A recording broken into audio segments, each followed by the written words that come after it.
Alright, welcome to Marvel Funfare 28, starring Alpha Strike, Northman, and some more artwork by Ken from Barbie. Here is the full cover. Ken from Barbie is Canadian, so they gave him an Alpha Strike story to do. Most of you are not into his art, but I try to be positive about it. I don't think it is inherently bad just because it's different or it looks off.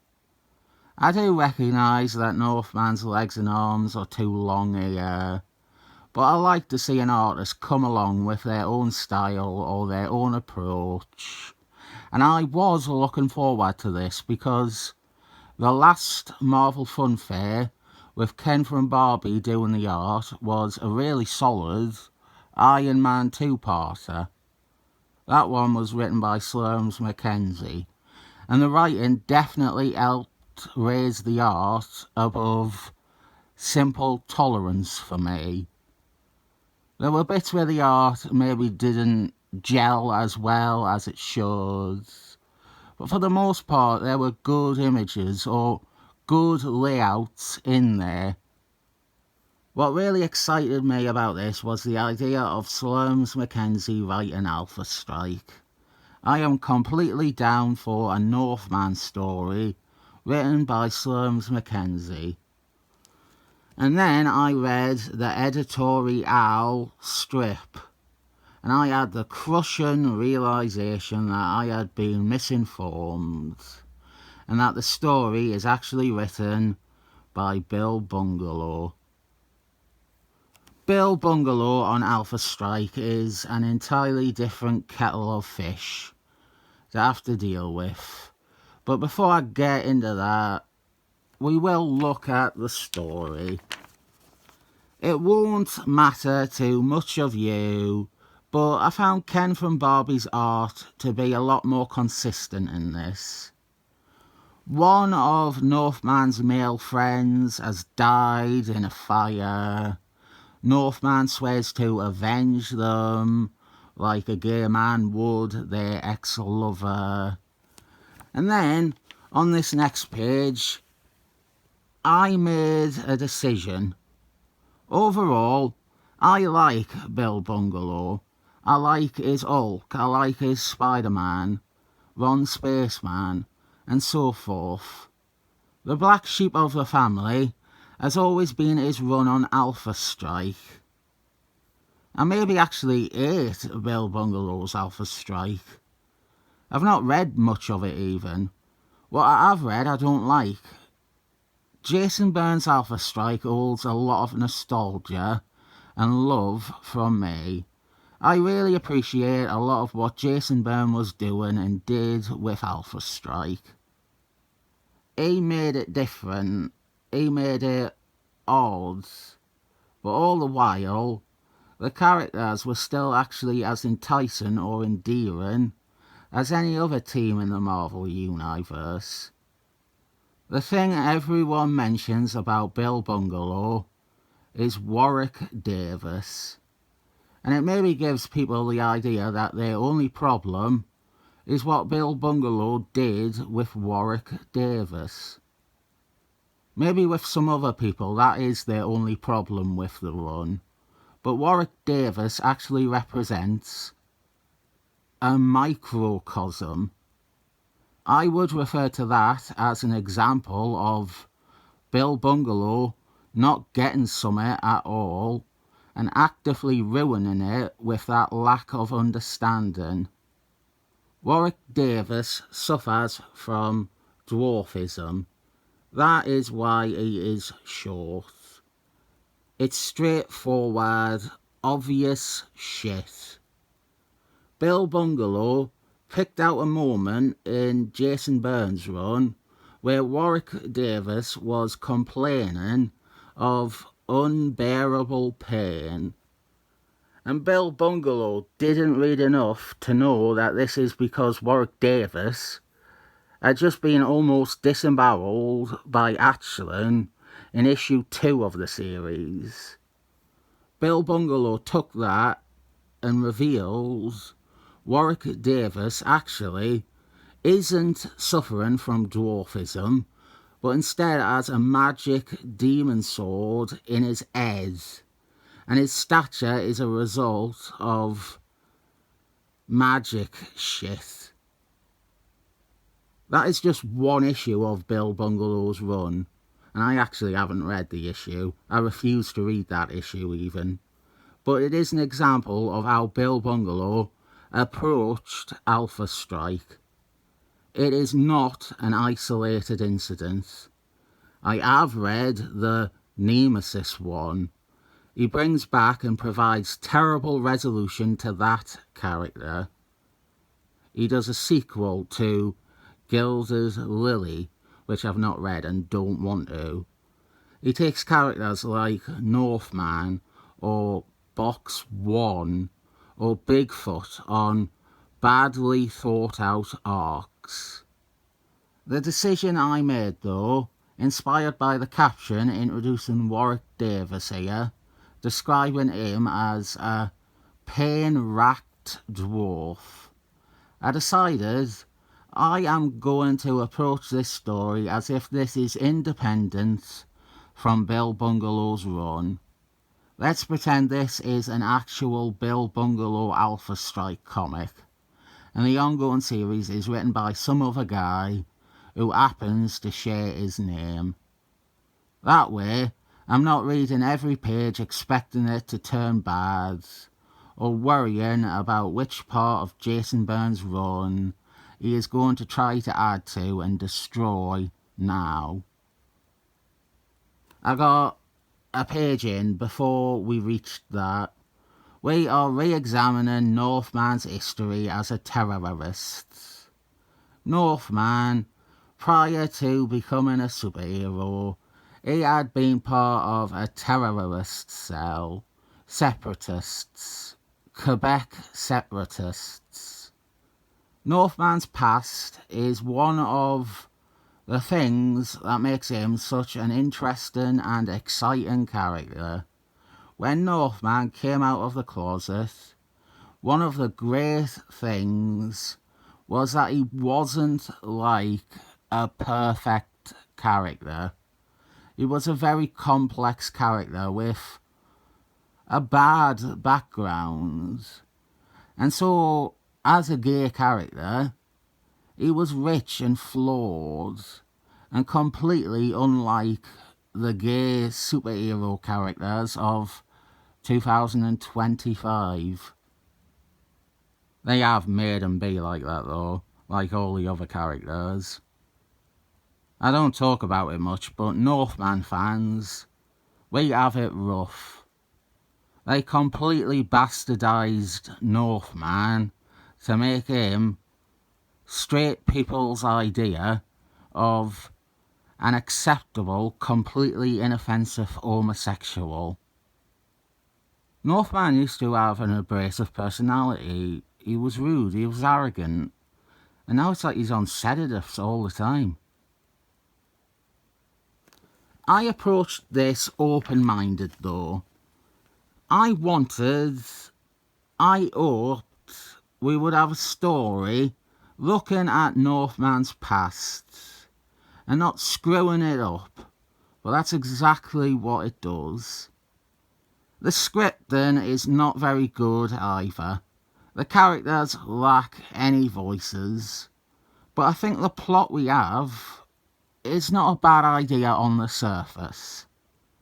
There is someone targeting terrorists. That is who died at the start, one of Northman's friends from his terrorist days.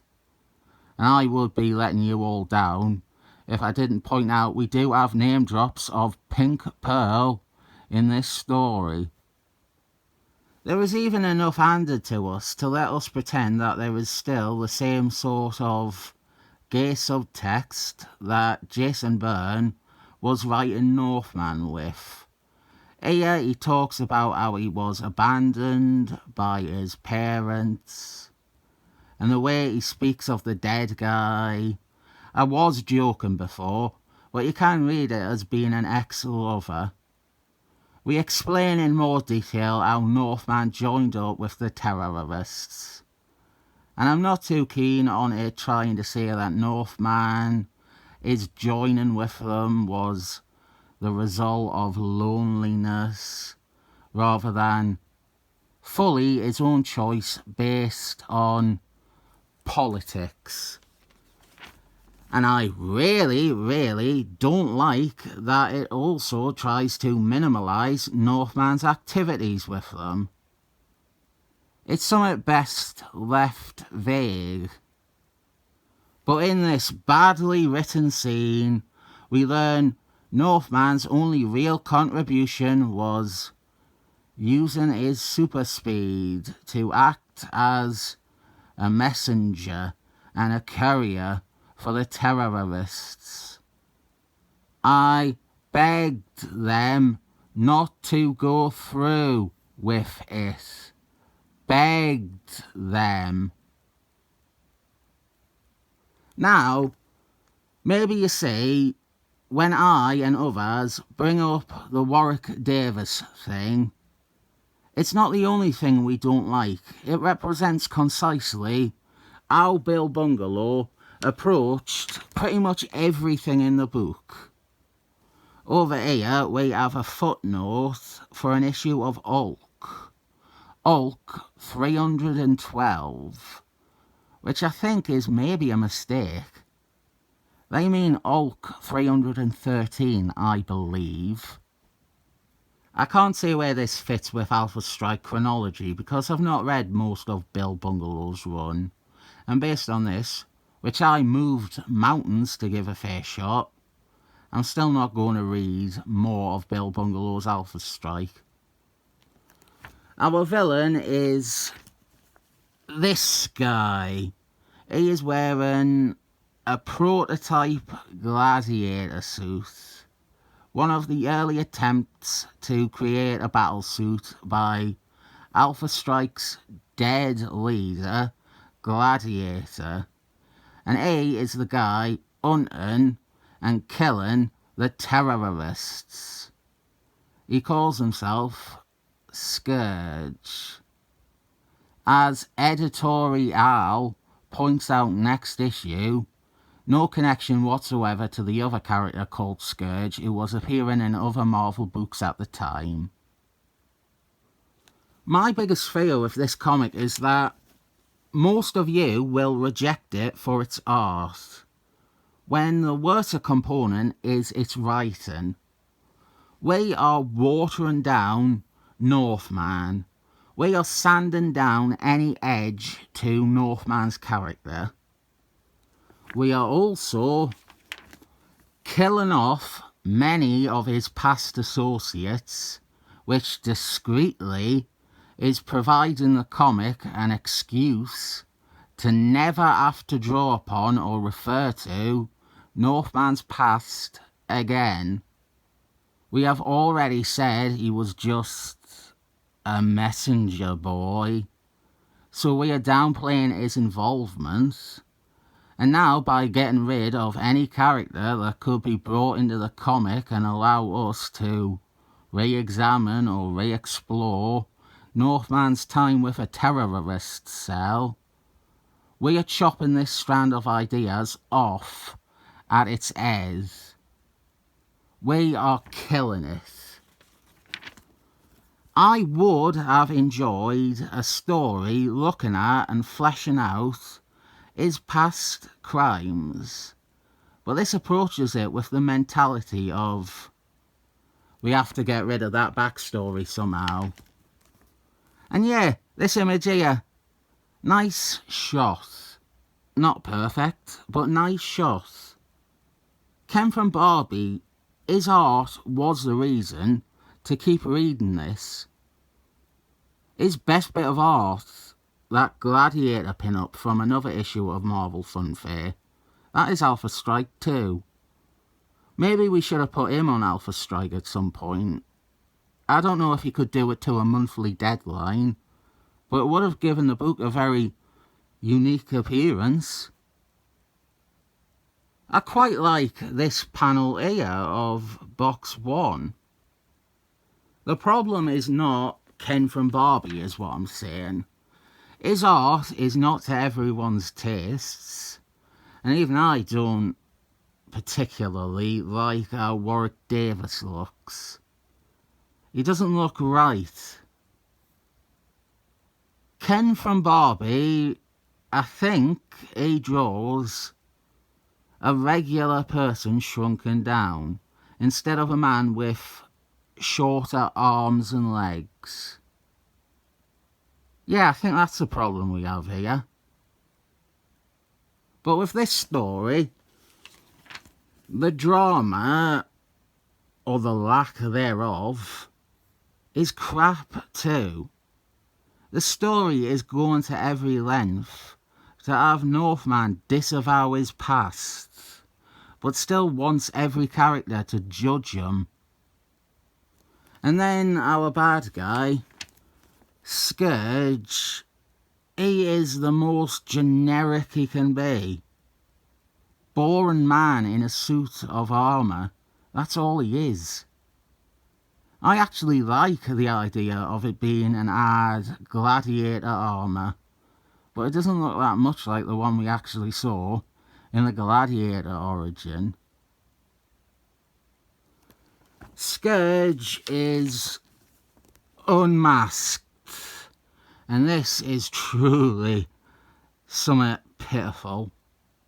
Turns out it is that government guy from the start who gave them all the exposition.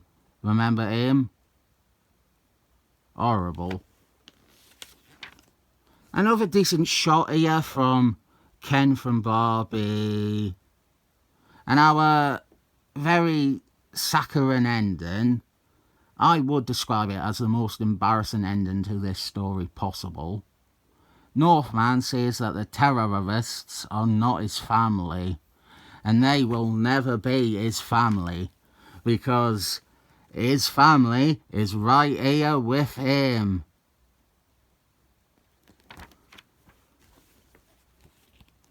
I hated almost all of this.